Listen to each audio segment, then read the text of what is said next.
Hey there business lover, welcome or welcome back. Dans cet épisode, on va parler de 6 étapes que tu veux suivre pour scaler ton business de freelance afin qu'il passe ou qu'il atteigne le cap de 6 chiffres ou plus par an.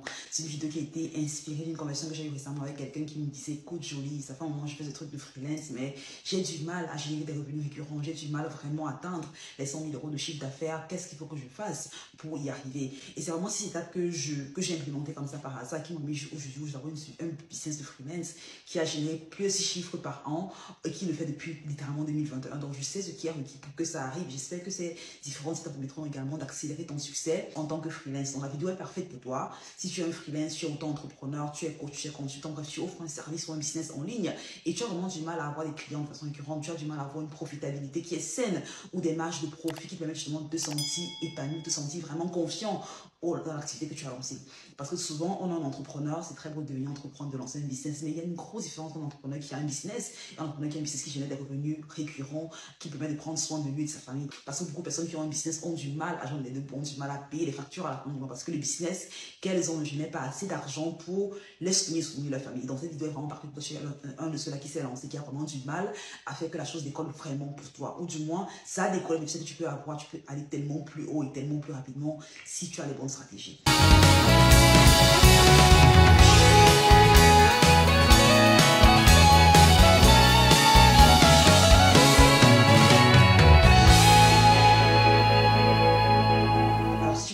Sur la chaîne, je suis Jolie Mathieu et ça fait littéralement 3 ans que je suis freelance. J'ai commencé vraiment de zéro et l'année passée, j'ai justement en 2022, j'ai décidé de transitionner de la formule freelance à tout simplement une agence de marketing qu'aujourd'hui emploie plus de 10 personnes. On travaille avec des clients à travers le monde et on a des marges d'initiés assez importantes, plus de chiffres par an. L'entreprise génère de façon assez récurrente. Donc, j'espère que cette vidéo t'aidera justement à accélérer le parcours de succès que tu désires, que tu mérites. Donc, la première étape que tu vas implémenter ici, tout simplement, définir quelle est l'expertise que tu vas offrir. Beaucoup de freelance, lorsqu'ils se démarrent, vont offrir 5 différentes expertises ou 6 différentes expertises.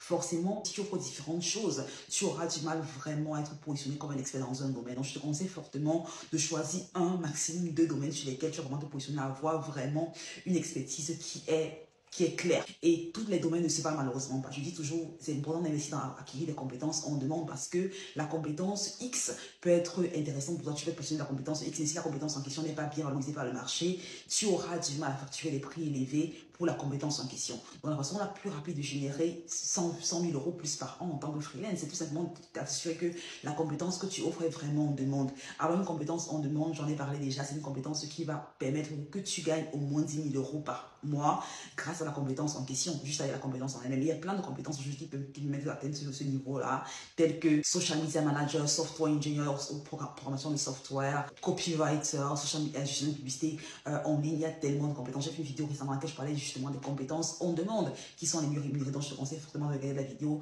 si ce n'a pas encore été le cas. Une fois que tu as défini l'expertise pour laquelle tu vas être connu, qui est liée à une compétence on demande que tu pourras offrir aux clients, je veux tout simplement avoir une stratégie d'acquisition de la clientèle. Encore une grosse erreur ici que je vois beaucoup de personnes commettre, c'est que voilà, elles vont devenir freelance, créer un site web, faire des cas de visite, passer des semaines à créer un logo, se dire ok bon c'est bon, là je suis freelance, j'ai mon business en ligne. Ce n'est absolument pas ce qui est requis. Tu dois aller une étape au-dessus parce qu'on a une ère justement beaucoup de personnes veulent se lancer, donc tu dois te repousser les manches, travailler un tout petit peu plus dur pour avoir les clients que tu mérites.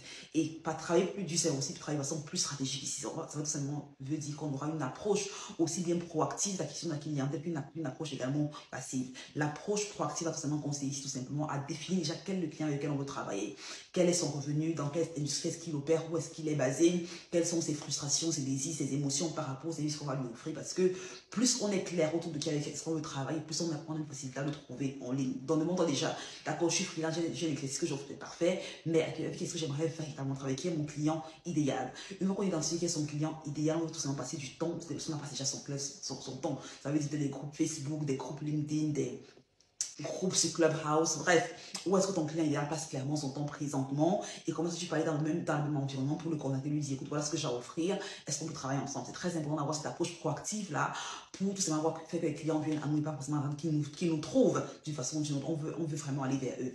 Et donc c'est important d'avoir cette approche proactive là afin d'aller vers les clients et leur offrir ce qu'on a sous la main au lieu de toujours forcément attendre à ce qu'ils nous trouvent, ce qui dépend ici de la chance, de notre facteur qui ne dépend pas forcément de nous. L'approche passive, ici, va commencer tout simplement à offrir des différents gigs sur des plateformes telles que Upwork, Fiverr, Contra. J'ai fait une vidéo récemment tant que je faisais vraiment un deep dive comment optimiser son profil sur Fiverr. Donc, je te conseille fortement de la regarder si ce n'est pas encore le cas. Je vais la laisser quelque part ici. Mais tu veux utiliser ce que j'appelle ici la règle 3x3x3, où tu vas littéralement avoir 3 profils, où tu vas choisir littéralement 3 sites de freelance sur lesquels tu auras au moins 3 gigs. Et sur chacun des gigs, tu auras également 3 offres 3 paliers que tu offriras pour tes services. J'ai fait le deep dive de comment implémenter la méthode 3x3x3 dans une vidéo que j'ai fait récemment. Je vais également la laisser ici pour que tu puisses la regarder. Donc, troisième chose, c'est vraiment trouver des clients en ligne. Troisième étape que tu voudrais implémenter, c'est tout simplement ici avoir des appels découvertes que tu programmes afin de convertir ces prospects qui seront intéressés. Une fois que tu les as découverts, une fois qu'ils t'ont contacté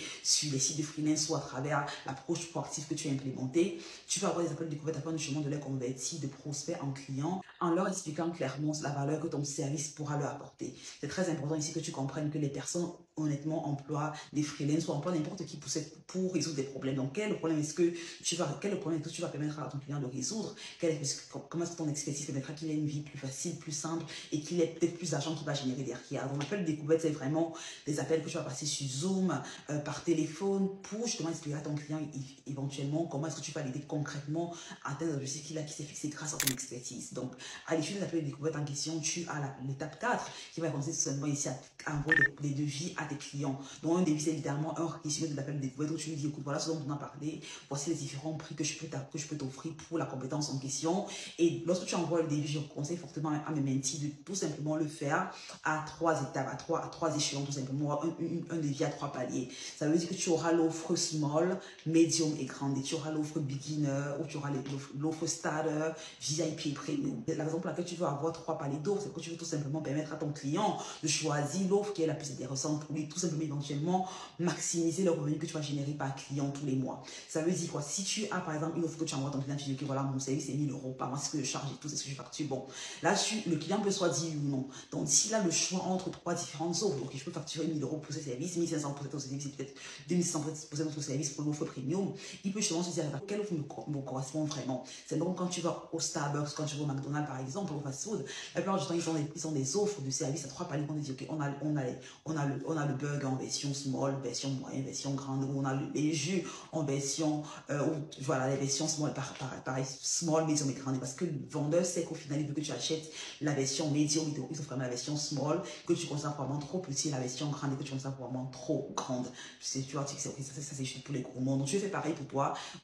Lorsque tu envoies ton devis à tes prospects après l'appel découverte, tu peux leur offrir 3 paliers afin de maximiser le revenu que tu vas générer pour chacun des clients avec qui tu vas travailler.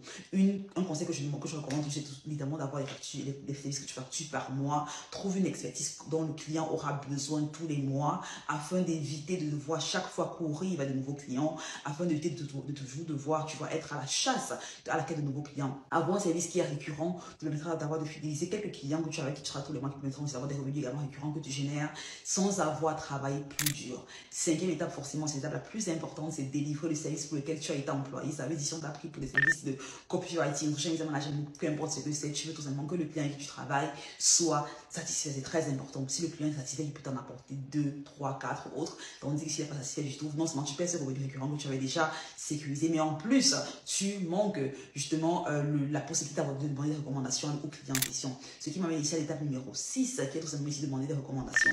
Si un client travaille avec toi et qui a suivi le service que tu lui as fourni, la probabilité qu'il te recommande est très grande. Et tu ne veux pas tout simplement ne pas utiliser, ne pas profiter de cette opportunité de demander des referrals. Et donc, c'est la façon la plus rapide que tu as encore une fois de tout simplement avoir plus de clients sans avoir travaillé beaucoup plus dur. Donc, demande des recommandations, demande des referrals à tes clients actuels. Et donc, tu veux littéralement garder à l'esprit que tes clients actuels sont ceux-là qui seront le même ou le plus enclin à te recommander à des personnes parce qu'ils ont travaillé avec toi et ils ont aimé le service, la qualité du service que tu leur as offert. Et ça ne coûte absolument rien de demander, car la plupart du temps, un entrepreneur connaît un autre entrepreneur qui a peut-être besoin des services que tu lui as offert. Donc, ça vraiment demande au moins tous les 3 mois des recommandations des clients actuels. La 6e étape va vraiment consister ici à augmenter tes prix. Très important. Beaucoup de freelance, je pense que l'une des plus grosses raisons pour laquelle les freelance ont du mal à régénérer des revenus récurrents ou à générer des revenus importants avec l'activité, c'est parce qu'on a du mal à déterminer, on a du mal à fixer des prix importants pour le service qu'on ouvre. On se dit, mais écoute, je travaille de la maison quelques heures par jour, je vais pas facturer 3 000 € pour le service qui me prend 3 heures par jour à effectuer, ce qui n'est absolument pas le cas. Et c'est malheureusement une pensée limitante qu'on a parce qu'on a grandi dans un environnement, on a dit, ok, il faut aller à l'école, travailler 40 heures par semaine pour gagner tel revenu. Et du coup, quand le modèle switch, quand on se retrouve à devoir travailler quelques heures par semaine seulement, on a tendance à vouloir placer la valeur du travail qu'on apporte à son client sur le nombre d'heures qu'on passe à travailler. Ce qui n'est absolument pas le cas. La valeur du travail que tu apportes à ton client doit être mesurée au résultat qu'il obtient. Que tu passes 1 heure ou 10 heures sur le travail que tu fais en question, si le travail que tu fais est assez intéressant pour qu'il apporte une valeur importante à ton client, le prix que tu factures doit être proportionnel à la valeur que tu apportes à ton client.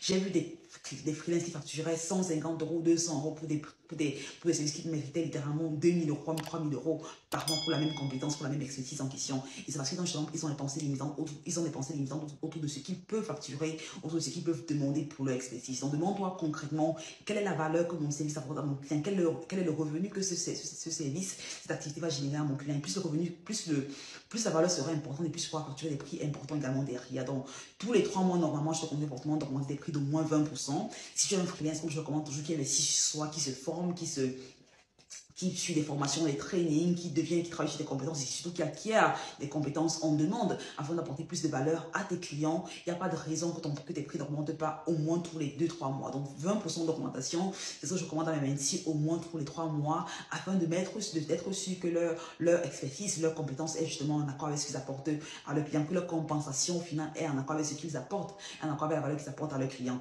Et c'est la raison pour laquelle je dis toujours le meilleur investissement que tu puisses faire, c'est l'investissement que tu fais sur toi, parce que lorsque tu investis sur toi, justement, tu deviens quelqu'un qui apporte plus de valeur. Plus tu apportes de valeur à quelqu'un, plus la personne sera prêt à te payer pour la valeur que tu vas lui apporter. Personne ne refuserait de payer 1 000 € si quelqu'un lui apportait derrière un gain de temps important, quelqu'un lui apportait derrière 10 000 € par exemple. Donc demande-toi quelle est la valeur que mon service apporte concrètement à mon client. Est-ce que c'est en termes de paix, de tranquillité d'esprit? Est-ce que c'est en termes de gain en temps, d'efficacité? Est-ce que c'est en termes de gain d'argent? Est-ce que c'est en termes de stabilité financière, spirituelle, émotionnel, bref, demande vraiment quelle est la valeur que ce service a pour mon client et ça va vraiment remonter ici dans l'étape numéro 2 qui est de trouver les clients et de définir qui est le client idéal avec lequel tu travailles parce que malheureusement, tous les clients ne se valent pas. Il y a des marchés cibles qui auront des difficultés à payer des prix que tu veux. Donc quand tu définis, on a parlé dans l'étape 2, quand tu définis qui est ton client idéal, demande est-ce que le client idéal c'est un client qui peut justement payer mes services. Si la réponse à la question est non, je te conseille fortement de changer d'audience cible, de changer de client cible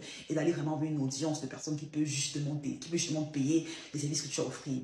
Un exemple très simple pour mettre que ce point soit plus clair, c'est par exemple quand je me suis lancée initialement, je me suis dit que je travaille plus ou moins n'importe qui est prêt à me payer. Et disant cela, je me suis dit que ça me permettrait d'attirer vers moi plus de clients, tant de clients que faire se peut, mais ce n'était pas vraiment le cas. Parce que quand je dis que je travaille avec n'importe qui a un business, qui a besoin de mes services de freelance, forcément, j'attirais vers moi des personnes qui commençaient à peine le business, qui n'avaient même pas le moyen de s'offrir mes services. J'attirais vers moi des personnes qui n'avaient pas forcément qui n'avait jamais travaillé avec un freelance, qui avait des doutes autour de ce que je pouvais offrir comme compétences. Et quand j'ai changé d'audience, et puis quand je me suis dit, d'accord, dorénavant, je travaille avec des personnes qui, non seulement ont un business qui est déjà présent depuis au moins 3 ans, mais qui génère au moins entre 30 et 50 000 € tous les mois, voire même plus. Ça m'a littéralement permis de changer littéralement la façon à laquelle je me positionne, de changer également la façon à laquelle je facture mes services. Moi, j'ai évidemment encore changé d'audience et plus que désormais, je laisse ceux qui ont entre 30 et 50 000, je vais vraiment des personnes qui génèrent au moins 100 000 ou 200 000 par mois avec les business. Encore une fois, de plus, ce positionnement permet d'aller vers des clients qui peuvent se payer des services et qui peuvent également supporter des services sur le long terme également. Donc, c'est très important de définir tes clients et d'augmenter les prix au fur et à mesure. Dans l'implémentation de ces 6 étapes, d'accord, tu vas littéralement te rendre compte que en tant que freelance, non seulement tu attires des clients qui sont plus qualifiés, des clients comme je les appelle, qui sont des clients baleines, qui sont des clients premium, mais surtout tu travailles beaucoup moins parce que tu es plus stratégique dans ta stratégie d'acquisition de clientèle, tu travailles beaucoup moins, tu as des revenus plus importants que tu génères derrière, ce qui est au final la raison pour laquelle on se met son propre compte pour devenir son propre boss. Ça veut dire on travaille quand on veut, autant nombre d'heures qu'on veut, avec qui est-ce qu'on veut, on est payé très bien pour le faire. Donc voilà un peu les 6 étapes que tu vas implémenter pour réussir comme freelance. Si tu veux aller plus loin, je te conseille fortement de télécharger dans la description mon guide 80 façons de trouver des clients en ligne comme freelance ou tout simplement regarde la masterclass pour aller plus loin. La masterclass qui te montre exactement comment je me suis lancée, comment je me suis lancée de zéro pour avoir un business aujourd'hui qui génère plus de 6 chiffres par an. Si tu veux aller encore plus loin, tu peux forcément également rejoindre l'Académie des freelances et dans laquelle j'accompagne un petit groupe de personnes qui veulent vraiment, un petit groupe de personnes personnes ambitieuses qui veulent vraiment se dépasser, créer de la richesse à travers une activité de freelance.